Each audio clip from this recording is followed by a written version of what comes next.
Olá pessoal, tudo bem?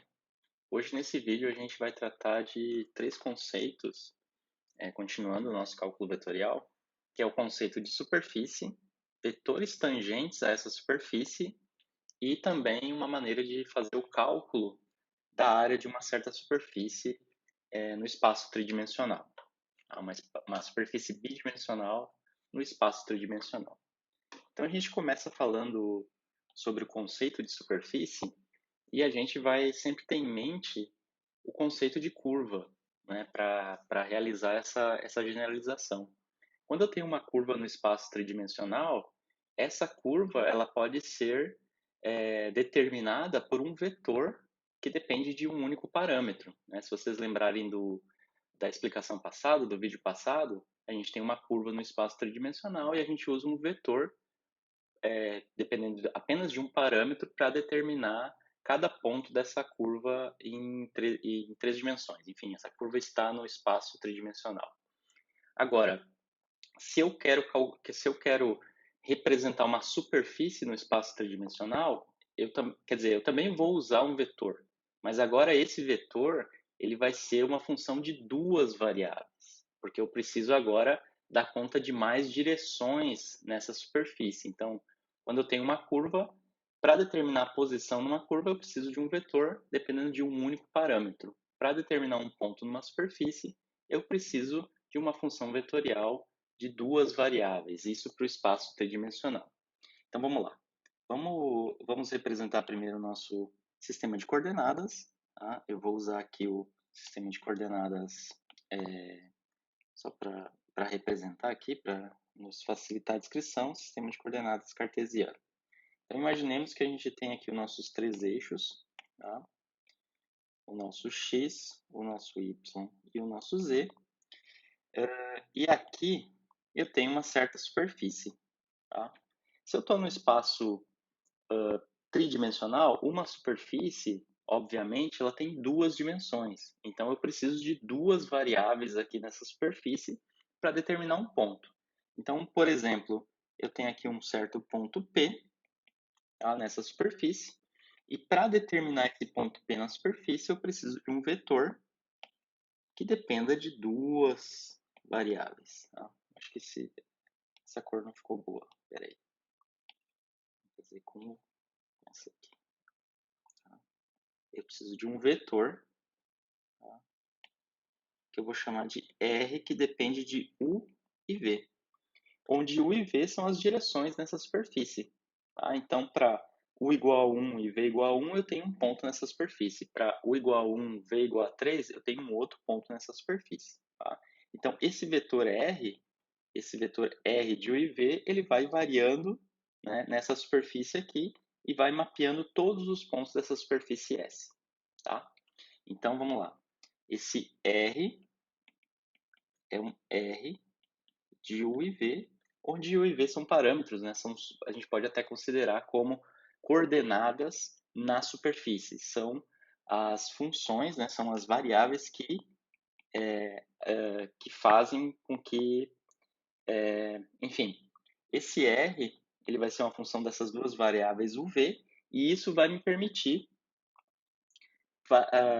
mapear todos os pontos nessa superfície S, à medida que o IV varia. Tá? Então, à medida que o IV varia, obviamente o R varia e eu tenho todos os pontos nessa superfície.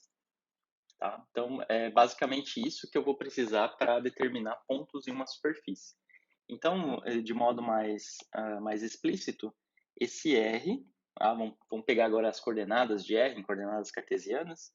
Então, esse R é uma função de U e V, e se eu escrever em termos das coordenadas, isso vai ser um x, que depende também de U e V, na direção x chapéu, mais uma componente y que vai depender de U e V, na direção y chapéu, mais um z, que depende de U e V, na direção z chapéu. Tá? Então, aqui a gente tem um exemplo de funções vetoriais de várias variáveis, né? Lembra que a gente estava comentando no último vídeo. Funções vetoriais, né, que dependem de mais do que uma variável. Então, aqui a gente já tem uma aplicação direta, que é descrever pontos em uma superfície. Tá? Essas componentes x, y e z, elas recebem nomes especiais aqui quando a gente está tratando de superfícies.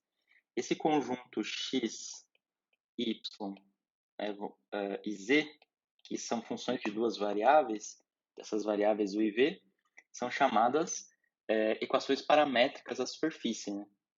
Então, essas aqui são as equações paramétricas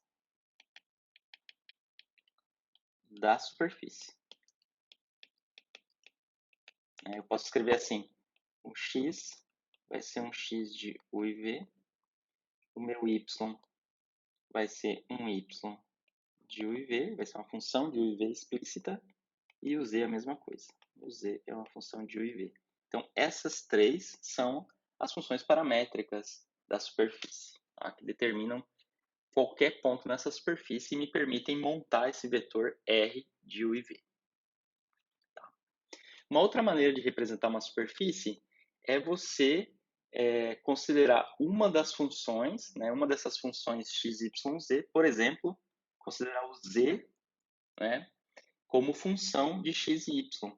Tá? Escrever uma coordenada em função da outra. Tá?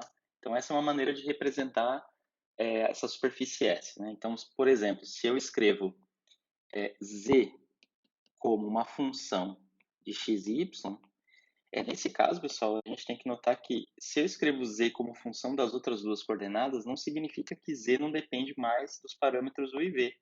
Ele vai continuar dependendo, mas de maneira implícita, né? Porque se eu escrever assim, ó, eu tenho z igual a função, é uma função de x, y, mas eu sei que x, y também é função de u e v. Então, isso aqui é assim, é um f que depende de x, mas x depende de u e v, tá?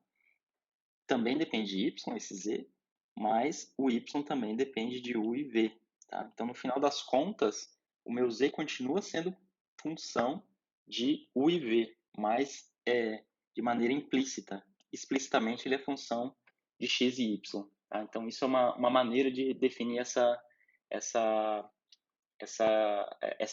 minha superfície S. Tá? Então, caso a gente faça isso, realize essa parametrização, escreva z em função de x e y, e se eu agora escolher escrever o meu x como sendo u, né, escrever o x como sendo uma função linear de u, e o y como sendo uma função linear de v, tá? O meu vetor R, tá? O meu vetor R de u e v, ele vai ser escrito assim: um u x chapéu mais um v y chapéu mais uma função de u e v, né, que é o caso do z, né, que vai ser uma função de u e v, vai ser uma função de xy, mais xy é função de u e v, então, no fundo, o z é uma função de u e v na direção z chapéu. Tá? Então, essa é uma maneira de explicitar esse vetor R em termos desses parâmetros u e v que vivem lá na superfície S. Tá? Ok. Então, agora vamos considerar, pessoal, além da superfície S, vamos considerar uma curva nessa superfície. Tá? Vamos considerar uma curva nessa superfície S. Então, seja, por exemplo, seja a curva que eu vou chamar de R, que depende de lambda. Então, agora, esse meu R aqui é um vetor que vai depender desse parâmetro lambda, e esse parâmetro lambda, ele descreve uma curva na minha superfície. Então, esse vetor, vou colocar assim, esse vetor descreve uma curva. Que eu vou dizer agora que essa curva poderia estar no espaço tridimensional sem eu falar em superfície, mas eu vou vincular essa curva a uma superfície, a minha superfície S. Então, esse vetor descreve uma curva na superfície S. É um vetor que descreve uma curva na superfície S. Vocês estão vendo que ele depende desse parâmetro lambda. Então, agora, se essa curva está na superfície, esse parâmetro lambda, de alguma forma, ele está relacionado com os dois parâmetros u e v que definem essa superfície. Porque, do contrário, essa curva poderia estar em qualquer região do espaço tridimensional sem ter relação nenhuma com essa minha superfície S. Então, por construção, né, pela minha definição agora, pela minha construção de que esse R de lambda pertence à superfície, o lambda, né, eu posso dizer que é um parâmetro na superfície S, né? É um parâmetro que na superfície S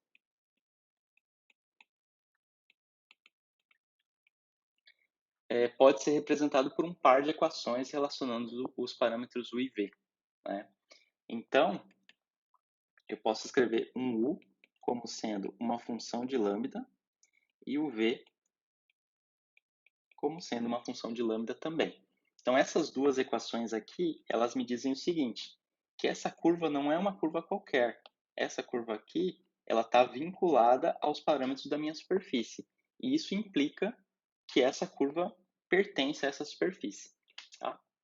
Agora, deixa eu calcular a derivada desse R de lambda em relação ao lambda. Se eu calcular a derivada do R em relação ao parâmetro do qual ele depende, eu vou estar calculando, no fim das contas, o vetor tangente, né? Então, por exemplo, se eu escrevo assim, dr, agora esse R é o meu R da curva, né, que define essa curva na superfície, o dr de lambda, tá? Agora, eu tenho que levar em conta que esse lambda, ele também depende de U e V. Então, aqui eu tenho que usar a regra da cadeia. Então, dr de lambda vai ser um del R, del U, du de lambda, mais del R, del V, dv de lambda.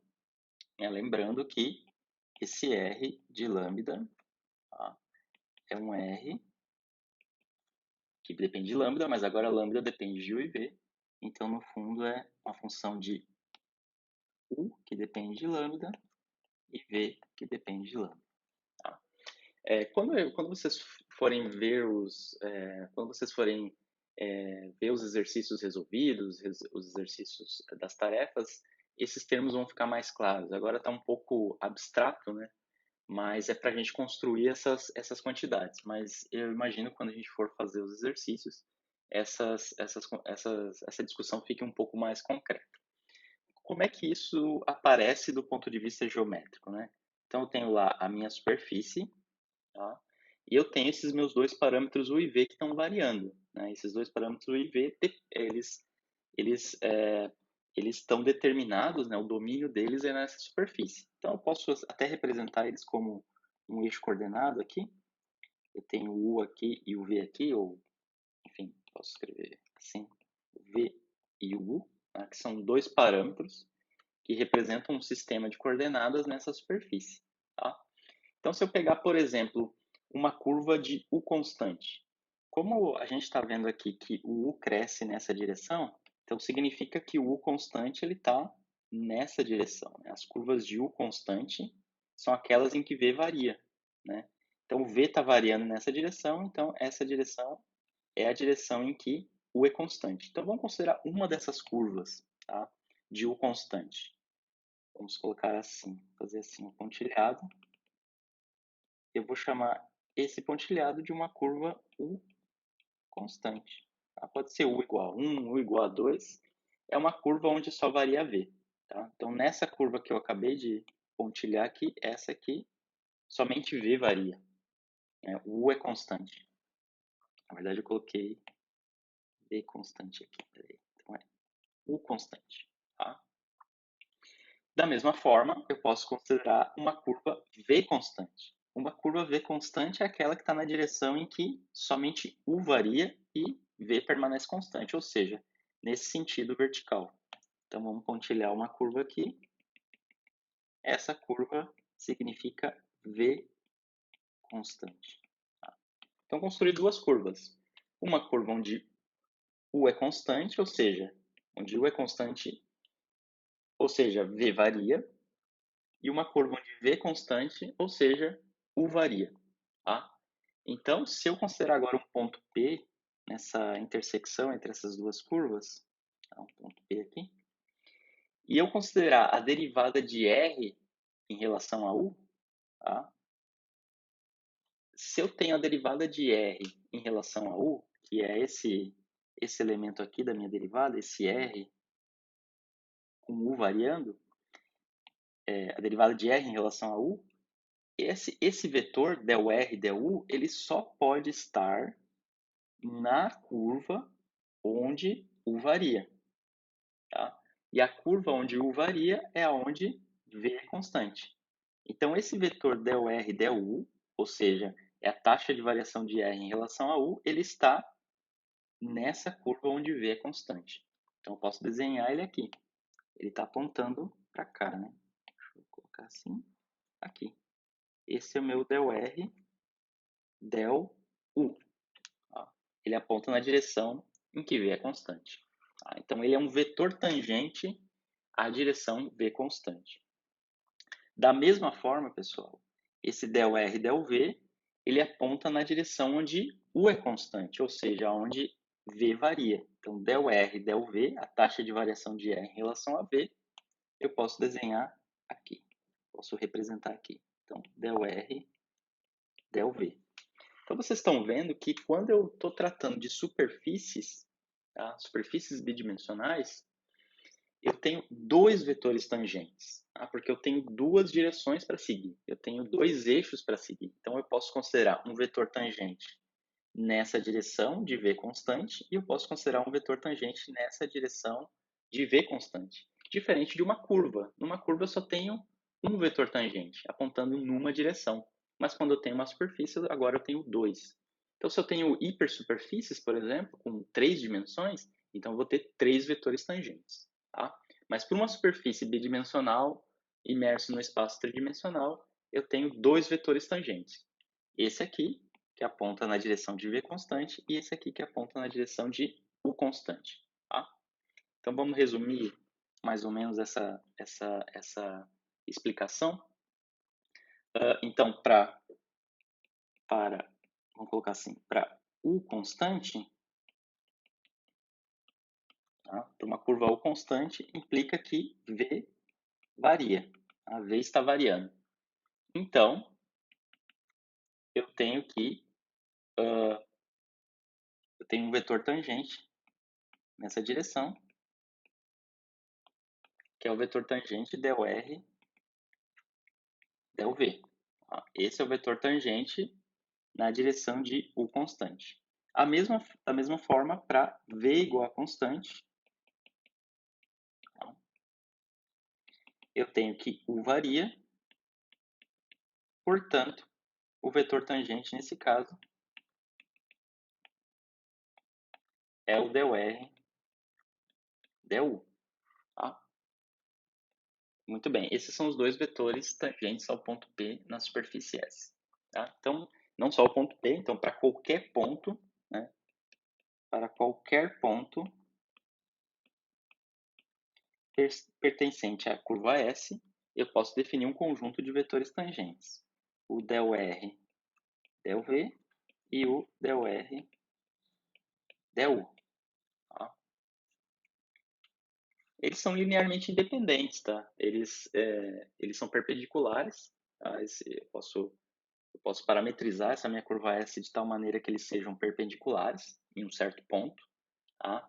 E esses dois vetores perpendiculares entre si, em um certo ponto P, eles são linearmente independentes e eles formam o que é comum chamar em geometria de plano tangente. Tá? Esses dois vetores eles formam um plano que é chamado plano tangente, que é um plano que é tangente ao ponto P. Tá? Então a gente pode fazer o seguinte esquema. Então tá aqui a minha curva S, tá? Tá aqui o meu ponto P. Tá? Lembrando, essa discussão toda depende do ponto.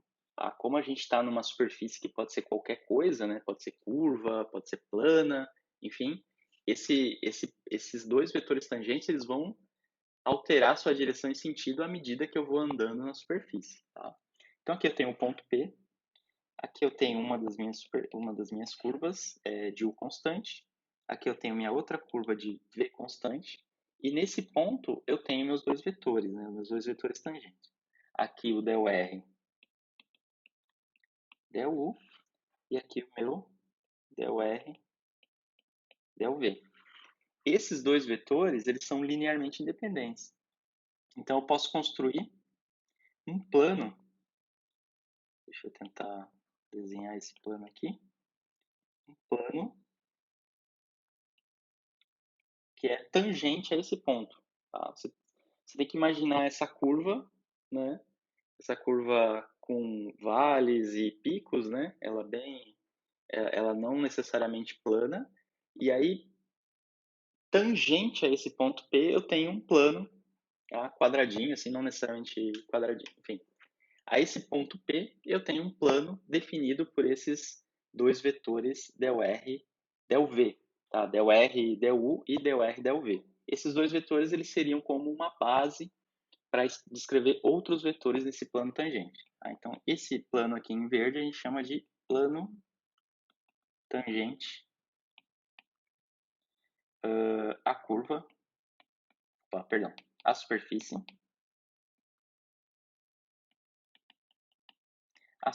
S no ponto P. Como eu falei, a definição de del R, del U e del R, del V depende do ponto. Então, o plano tangente também vai depender do ponto. Tá? Então, esses vetores, a gente diz que eles vivem nesse plano tangente. Né? Esse conjunto de dois vetores, eles vivem no plano tangente. E qualquer outro vetor que for representado como combinação linear desses dois também vai viver no plano tangente. Tá? A partir disso, pessoal, a partir desse plano tangente, a gente pode definir o vetor normal a esse ponto na superfície. Veja só, a gente pode fazer aqui novamente o desenho. Vamos olhar só para o plano tangente. Vamos imaginar aqui o meu plano tangente. Tá? Imagine que a superfície está aqui embaixo, né? A gente pode até tentar desenhar ela. Imagine que um pedaço da superfície está passando por aqui, né? Então aqui eu tenho essa superfície.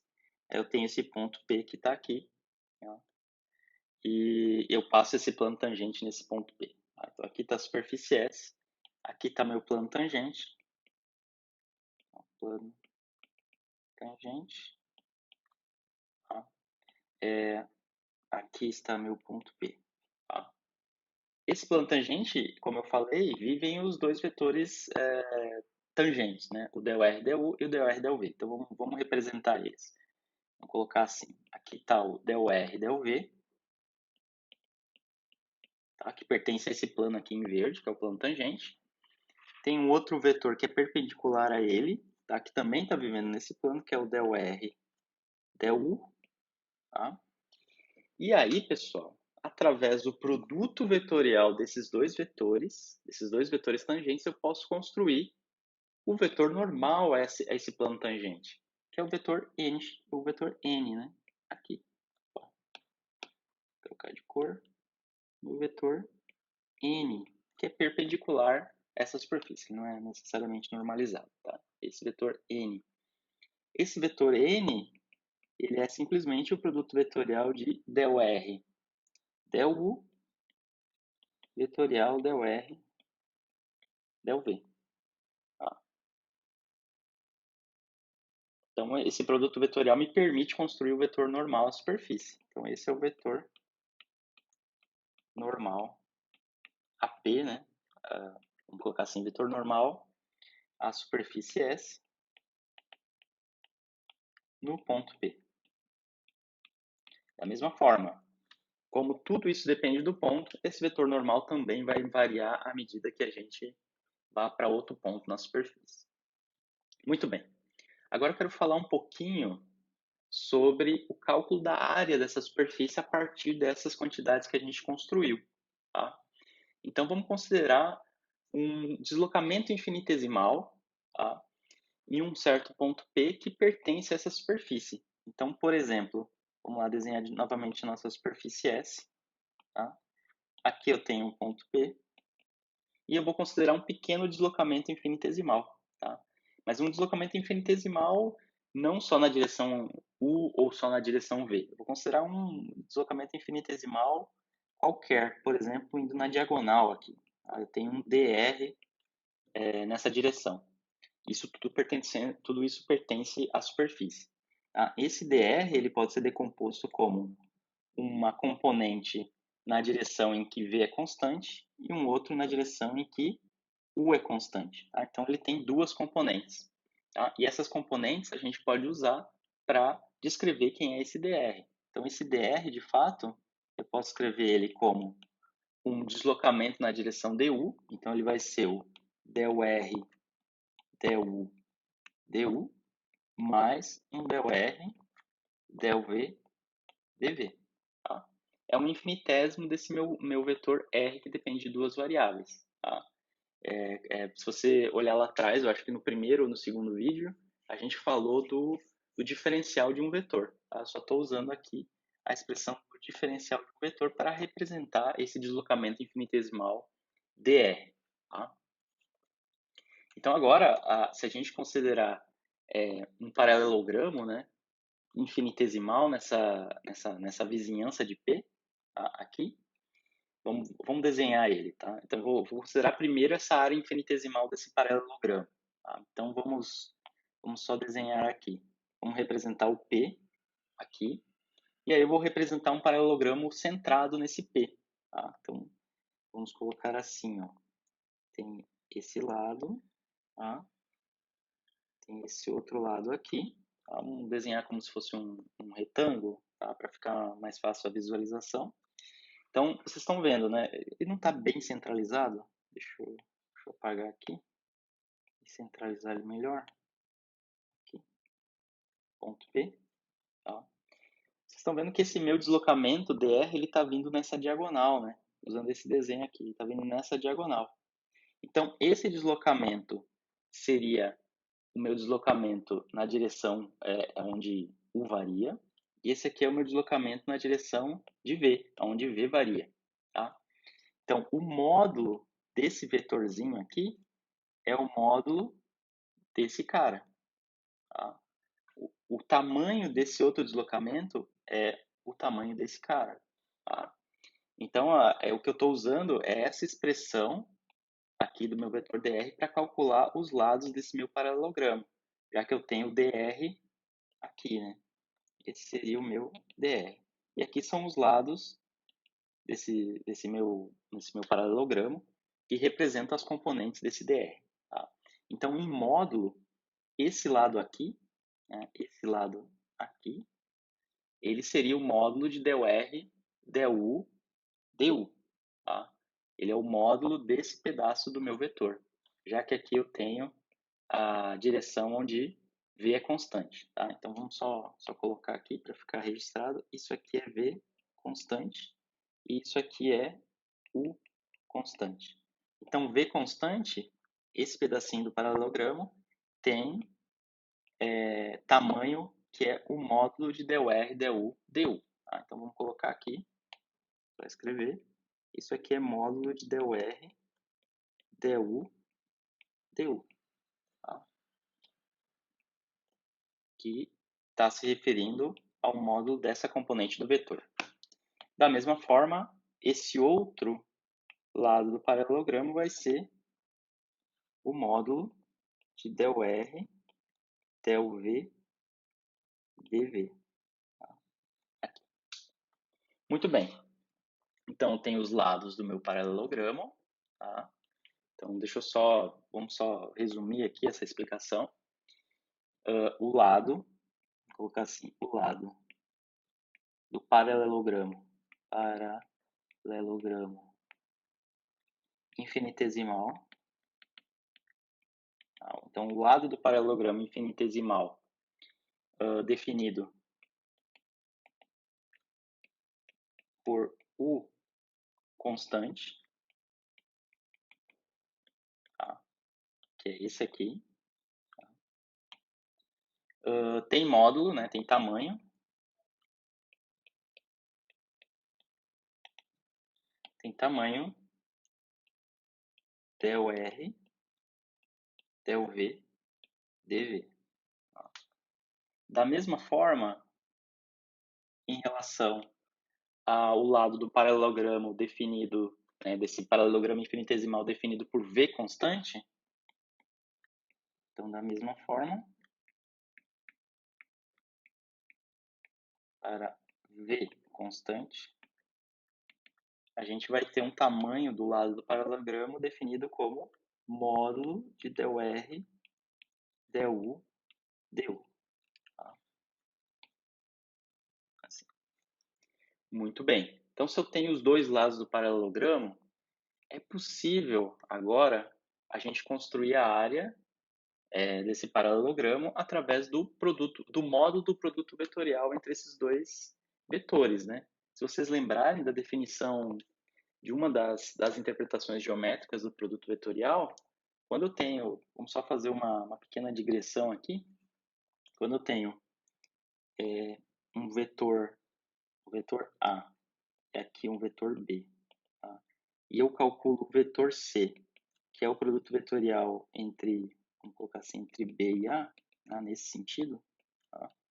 Eu tenho um vetor C que ele está saindo da página, né, digamos assim. Tá? Ele está saindo da página.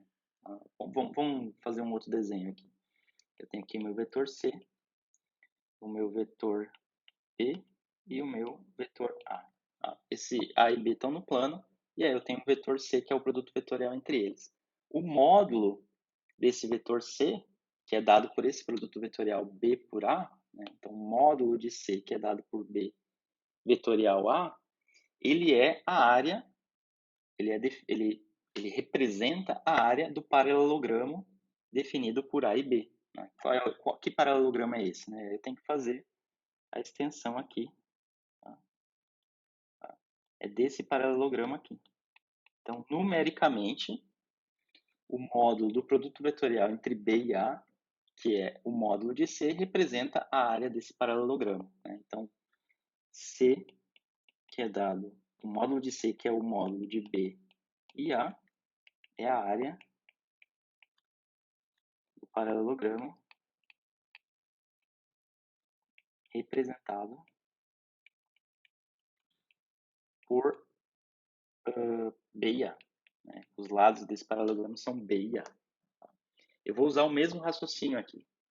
Eu tenho esse paralelogramo, só que agora os lados dele são essas quantidades. ΔR, ΔU, ΔU e ΔR, ΔV, ΔU.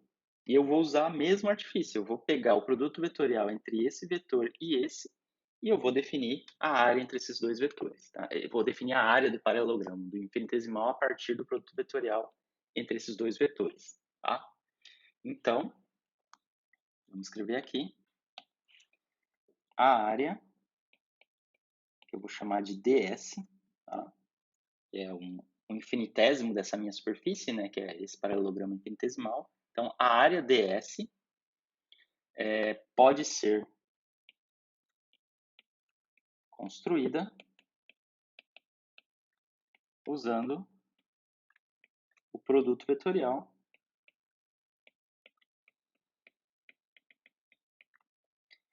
entre ΔR, ΔU, ΔU. Tá? Vamos colocar em termos de vetores, né, que é o produto vetorial entre eles. ΔR, ΔU, ΔU e ΔR, ΔV, ΔV. Tá? Então, usando essa definição aqui, essa construção, de que o módulo do produto vetorial é a área do paralelogramo, definido por esses dois vetores, a gente pode escrever a área ds como sendo o módulo ao tamanho do vetor que tem como que é resultado do produto vetorial de ΔR, ΔU, ΔU, vetorial, ΔR, ΔV, ΔV. Essa aqui, por definição, é a área, por construção, na verdade, essa aqui é a área do paralelogramo. Do paralelogramo infinitesimal. Mas agora vamos lembrar, vamos identificar quem é esse produto vetorial. Se vocês bem lembrarem, esse aqui é o vetor tangente na direção V constante, e esse aqui é o vetor tangente na direção U constante. Né? Esse aqui, ó. esse cara. Este cara é o DOR DU, que é o vetor tangente na direção de V constante, e esse DOR DUV é o vetor tangente na direção de U constante. Né? Eu posso deixar isso aqui mais, de maneira mais explícita da seguinte maneira. Né? Eu posso escrever isso aqui como o produto vetorial só atua sobre vetores, eu posso escrever isso aqui como DOR, DU, vetorial, DOR, DUV, e eu tiro o DU, DV fora do produto vetorial. Tá? São escalares, né? São quantidades escalares, e eu não tenho atuação do produto escalar, perdão, do produto vetorial. Se vocês lembrarem, né, esses dois aqui são os meus vetores tangentes a esse ponto P. E o produto vetorial dos dois vetores tangentes é o vetor normal. Tá? Então, o que a gente tem aqui dentro, esse produto aqui dá como origem ao vetor normal. Então, eu posso escrever essa área do meu paralelogramo infinitesimal como sendo o módulo do vetor normal vezes os infinitésimos du dv, aos incrementos em cada uma dessas direções, du e dv. Tá? Então, eu tenho uma expressão bem compacta para escrever a área infinitesimal nessa superfície. O meu ds vai ser o módulo de n, ele não está normalizado, é o módulo do vetor normal, du, dv. Tá? Então, essa é a área do paralelogramo infinitesimal. E como é que fica a área da superfície? A área da superfície vai ser uma integral, né? Eu vou somar as áreas desses paralelogramos infinitesimais, e aí eu vou ter a área da superfície no domínio onde ela está definida. Tá? Então, a área da superfície, aí agora é fácil, né? A área da superfície. A área da superfície essa a gente pode definir como, vamos colocar assim, A, que é essa área, vai ser a integral desse ds. Tá? Mas a integral do ds vai ser uma integral em duas variáveis, du e dv. É como se eu estivesse integrando no plano cartesiano, seria dx dy. Tá? Então, isso aqui vai ser igual a uma integral dupla, tá? Uma em u e uma em v. Tá? Então, vou colocar aqui, representando o domínio dessas duas variáveis, eu vou representar por r. Tá? Então, essa primeira integral é em u, a outra é em v, ou vice-versa, mas, de todo modo, eu tenho uma integral dupla. Tá? Então, vai ser a integral dupla desse meu ds. Tá? E isso aqui, usando a expressão aqui em cima, tá? Usando essa expressão aqui, isso aqui é igual à integral dupla nesse domínio de módulo desse meu vetor normal, du dv. Tá? Essa expressão, ela é bem bonitinha, é uma expressão que aparece muito, né? Vou até escrever ela aqui de novo. Deixa eu colocar assim, isso. Peraí. Vamos escrever ela aqui de novo. Isso é um A. Só copiar aqui. Tá? Esse é o meu A, que vai ser... Esse é o meu A, que vai ser essa área, né, da superfície. E ela aparece muito em cálculo de fluxos no eletromagnetismo, tá? Em outras áreas da física. Então, essa é uma maneira bastante compacta e bastante útil de representar a área de uma superfície em termos, basicamente, da integral do módulo do vetor normal. Tá bom? Então, eu vou ficar por aqui.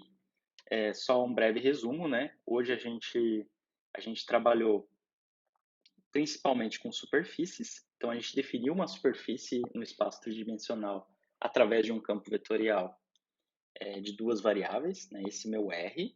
Tá? A gente definiu uma representação dele, a gente construiu uma representação dele em termos de equações paramétricas. Tá? A gente considerou também uma curva nessa superfície e definiu a partir dela os vetores tangentes a um ponto que pertence a essa curva nessa superfície S. Tá? Então, a gente construiu esses dois vetores tangentes e a partir deles, como eles são linearmente independentes, a gente construiu um plano que a gente chama de plano tangente a esse ponto nessa superfície, tá? E a partir desse plano, desses dois vetores linearmente independentes, eu posso tomar o produto vetorial entre esses dois vetores e construir o vetor normal. E usando esse vetor normal, a gente chegou ao resultado de que a área de um pequeno paralelogramo infinitesimal nessa superfície pode ser escrita como o módulo desse vetor normal vezes os incrementos du, dv em cada uma dessas direções que definem essa superfície bidimensional. E aí, se eu integrar esse ds para toda a superfície, eu tenho finalmente a área da superfície, tá? Que pode ser escrita como uma integral dupla do meu vetor normal, do módulo vetor normal, du, dv. Tá? Então, vou ficar por aqui. Assistam o vídeo, né, tendo sempre as notas de aula do seu lado, né, acompanhando nas notas de aula, tá? E anotando sempre as dúvidas. Se ficar uma dúvida no vídeo, se ficar uma dúvida nas notas de aula, anotem a dúvida, tentem procurar no material suplementar. Se não conseguir, a gente discute no nosso encontro síncrono, tá? Que a gente tem marcado lá no ambiente virtual de aprendizagem. Tá bom? Tchau, tchau, então. Vou ficar por aqui. Até mais.